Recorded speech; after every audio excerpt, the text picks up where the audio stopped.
अस्सलामु अलैकुम रहमतुल्लाहि व बरकातहू। अस्सलामु अलैकुम डियर स्टूडेंट्स। आज का हमारा टॉपिक है bases, class 7th general science. Unit का नाम है acids base and salts. Acids हमने डिस्कस किए पिछले वीडियो में। एसिड्स हमने बताए थे कि acids are the substances which are sour in taste. आज जो हमारा दूसरा वो है, और बहुत सारी एग्जांपल्स भी दी, उसकी क्लासिफिकेशन दी। आज जो हमारा टॉपिक है वो है बेसिस। हमारे पास कुछ ऐसे भी सब्सटेंस होते हैं जिनका टेस्ट बिटर होता है, कशर पे टेस्ट सा, और जो टच जब उनको करते हैं तो स्लिपरी और सोपी इन टच होते हैं। जैसे कि हम सोप जब हाथ लगाते हैं तो वो स्लिपरी बन जाता है हाथ, तो उसी तरह बेसिस की एक प्रॉपर्टी है कि जब भी हम बेस पानी में डुबो कर हाथ में रखेंगे ऐसे, तो वो स्लिपरी और सोपी इन टच होगा। तो ऐसे सब्सटेंस जिनमें ये दो कंडीशंस हो, जिनमें ये दो प्रॉपर्टीज हो, बिटर इन टेस्ट हो, सोपी इन टच हो, ऐसे सब्सटेंस को हम बेसिस कहते हैं। फॉर एग्जाम्पल हमारे मार्केट में एक इजिली अवेलेबल चीज है जिसको हम कास्टिक के नाम से जानते हैं और कास्टिक सोडा कहते हैं। ये कास्टिक सोडा ये स्लिपरी इन टच भी होता है, बिटर इन टेस्ट भी होता है। तो ये किसकी वजह से होता है? बेस की वजह से, क्योंकि इसमें एक बेस है, वो है सोडियम हाइड्रोक्साइड। कास्टिक सोडा का दूसरा नाम है सोडियम हाइड्रोक्साइड, और सोडियम हाइड्रोक्साइड एक बेस है। इसी तरह कैल्शियम हाइड्रोक्साइड CaOH होल 2, ऐसे calcium CaLCium, calcium hydroxide HYDROXIDE, calcium hydroxide. इसको हम लाइम वाटर भी कहते हैं, लाइम वाटर। इसमें भी ये दो प्रॉपर्टीज है, सोपी इन टच और बेटर इन टेस्ट होता है। ये भी एक एग्जांपल है किसकी? बेस की। तीसरा मिल्क ऑफ मैग्नीशिया कहते हैं, मिल्क ऑफ मैग्नीशिया। इसका नस्ली नाम है मैग्नीशियम हाइड्रोक्साइड।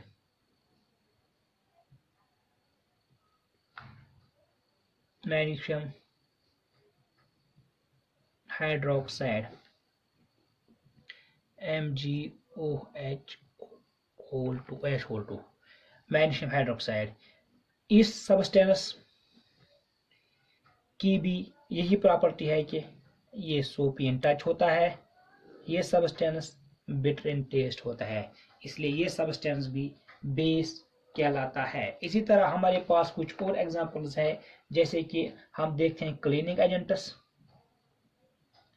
क्लीनिंग एजेंट्स में बेस सोप, सोप में बेस मौजूद होते हैं, इसीलिए सोप स्लिपरी इन टच होता है और बिटर इन टेस्ट भी होता है। सोप में कौन सी बेस होती है? सोडियम हाइड्रोक्साइड और या तो पोटेशियम हाइड्रोक्साइड, और सोडियम हाइड्रोक्साइड और पोटेशियम हाइड्रोक्साइड बेस किसमें? सोप में मौजूद होती है। इसी तरह ब्लीचिंग पाउडर,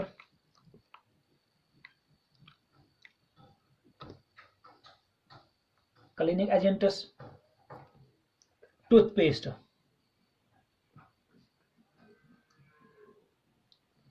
टूथपेस्ट एटसेट्रा, इन सब चीजों में जो ये बिटर इन टेस्ट हैं या इनका जो स्लिपरी इन टच होते हैं, ये जब इनको टच करते हैं स्लिपरी होते हैं, तो इनको हम क्या कहते हैं? These are bases. तो बेसिस में क्या होता है कि अगर हम बेसिस की आप देखेंगे कि इसकी प्रॉपर्टी क्या क्या है। नंबर 1 पहली प्रॉपर्टी सो बेसिस की प्रॉपर्टीज, बेसिस की they are bitter in taste. Acids are sour in taste but base are bitter in taste. Number 2 जो इसकी दूसरी प्रॉपर्टी होती है बेसिस की, बिटर इन टेस्ट होते हैं। दूसरी property soapy are slippery in touch, they are soapy are slippery in touch, दूसरी प्रॉपर्टी। इनकी तीसरी प्रॉपर्टी ये होती है कि हमने एसिड्स का पढ़ा था, acids turn blue litmus into red, ये इसका रिवर्स है। Bases turn red litmus into, bases turn और रेड लिटमस इनटू ब्लू। चौथी property, they are good conductors of electricity, इनमें से बिजली पास होती है। Good conductors of electricity. इसका मतलब अगर हम डिस्टिल्ड वाटर लेंगे, कल मैंने भी कहा था डिस्टिल्ड वाटर लेंगे, बैड कंट्रोल इलेक्ट्रिसिटी होता है, अगर उसमें से बिजली पास करने की कोशिश करेंगे नहीं हो जाएगी पास। इसलिए जब उसमें कुछ ड्रॉप्स ऑफ एसिड्स डालते हैं तो उसमें से बिजली आसानी से पार हो सकती है, हो जाती है। तो कहते हैं कि because of the acid water distilled water becomes good conductor of electricity. तो इसका मतलब ये हुआ कि एसिड खुद गुड कंडक्टर ऑफ इलेक्ट्रिसिटी होता है। इसी तरह बेस, अगर हम बेस डालेंगे डिस्टिल्ड वाटर में तो distilled water good conductor of electricity बनेगा। इसका मतलब कि बेसिस की भी यही प्रॉपर्टी है कि ये गुड कंडक्टर्स ऑफ इलेक्ट्रिसिटी होते हैं। और fifth property, they do not react with, do not react with carbonates. कोई भी कार्बोनेट हो उनके साथ ये रिएक्शन नहीं करता है। चलो, इससे आगे हमने एक और चीज पढ़ी थी एसिड्स में। हमने पढ़ा था acids they are soluble in water but in bases some bases are soluble in water but some are insoluble। कुछ बेसेस वाटर में हल होते हैं और कुछ बेसेस वाटर में हल नहीं होते हैं। जो बेसेस वाटर में हल होते हैं that means water soluble bases, हमारे पास वाटर सॉल्युबल बेसेस होते हैं। और दूसरा होता है water अनसॉल्युबल insoluble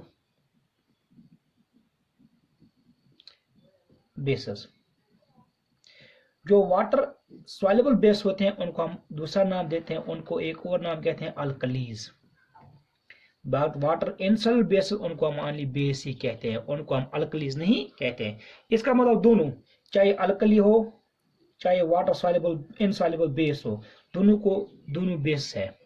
all the bases are, क्योंकि जो वाटर सॉल्युबल बेस है वो पहले बेस है, तो उसका मतलब all base are alkalis but all alkalis are not bases. इस पॉइंट से ये पता चलता है कि ऑल